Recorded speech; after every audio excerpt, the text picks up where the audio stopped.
After a couple of slow weeks, fans got a treat this weekend with a plethora of huge title fights. The biggest was, without doubt, Kamaru Usman stopping Colby Covington to defend the welterweight title in the 5th round of the main event of UFC 245. Two of the strongest wrestlers in the division traded punches for 24 minutes.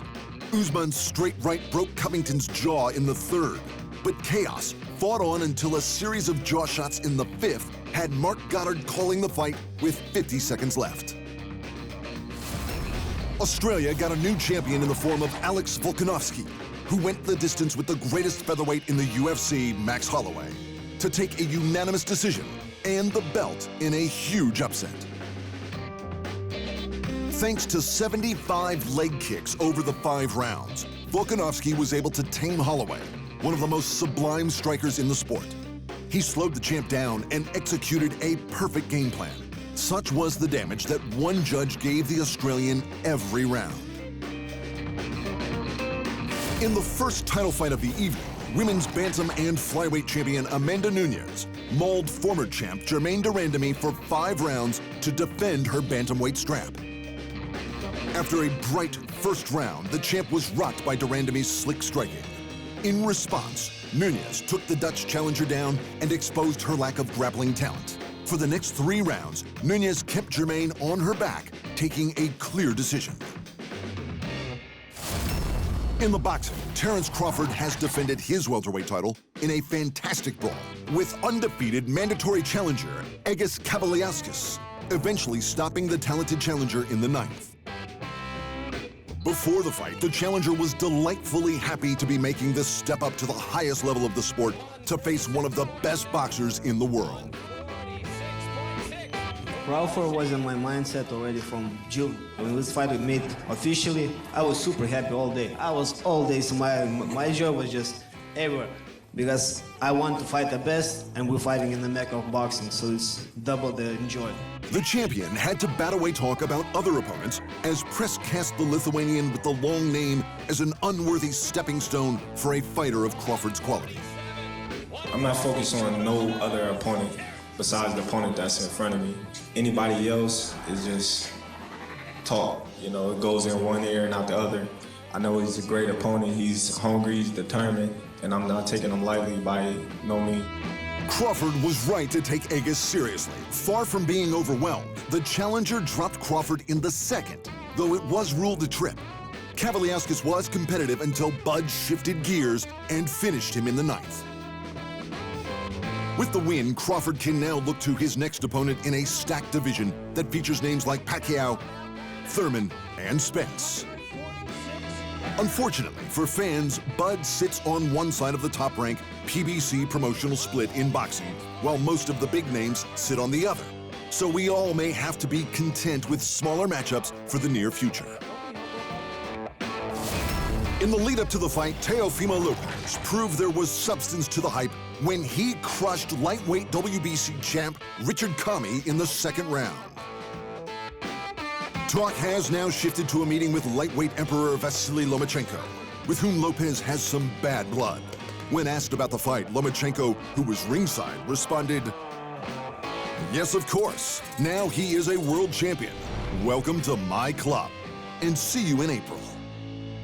In surprising news, lineal heavyweight champion Tyson Fury has split from trainer Ben Davison, who was widely credited with bringing the Gypsy King back to the top level after leaving the sport in 2015. The split comes just 2 months before Fury is reportedly due to rematch WBC champion Deontay Wilder. Tyson and myself had to both make decisions for our careers, which resulted in our working relationship coming to an end. Davison wrote on Twitter, "However, we remain friends, and he will smash the Dosser."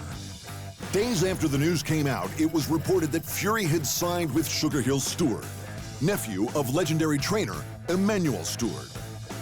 Fury's next opponent, Deontay Wilder, has also been looking for new inspiration, visiting Rome to meet with Pope Francis. Wilder's fiancée, Telly Swift, gave the head of the Catholic Church a new hat, while Wilder had some gloves signed. Everything about him that was told before seeing him fits him. You know, he's a very passionate guy. He loves children. You know, he loved all race. He loved the human race, and he's definitely a symbolization of love, you know what I mean? And it was an amazing time that we had. It was an honor to meet him. You know, it was one of my bucket list to come here to Italy. But to meet the Pope, it put the icing on top of the cake. The WBC champion also visited the National Museum and posed with the Hellenistic sculpture Boxer at Rest. While there, he spoke on his rematch with Fury. Based on his recent performances, his confidence was understandably high. I'm very, very confident. I knocked him out the first time. I'm gonna do it the second time, but even in a more dramatic fashion and way. You know, I've made a statement, you know, these past 2 fights, you know, with Brazil, then coming back with Ortiz, and with my other rematch with Fury, I'm gonna make sure he stay on the highlight reel as well. And the non-stop churn among the alpha belts has caught up with Canelo Alvarez again. Having won the WBO light heavyweight title by impressively knocking out Sergey Kovalev only last month, Alvarez has already been forced to relinquish the belt. The WBO has a policy of not allowing champions to hold other sanctioning bodies' belts in any other divisions. And as Canelo holds WBA titles at middle and super middleweight, he has handed his newest strap back. As compensation, the WBO has named Alvarez as their mandatory challenger in any division he chooses.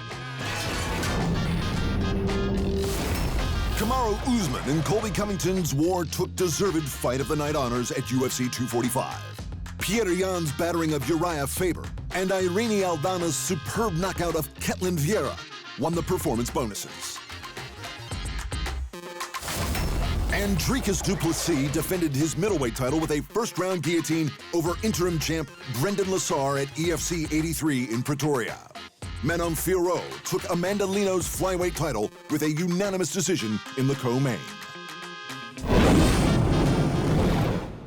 Thanks for watching, and remember, if you want more fight sports in your life, just hit the subscribe button.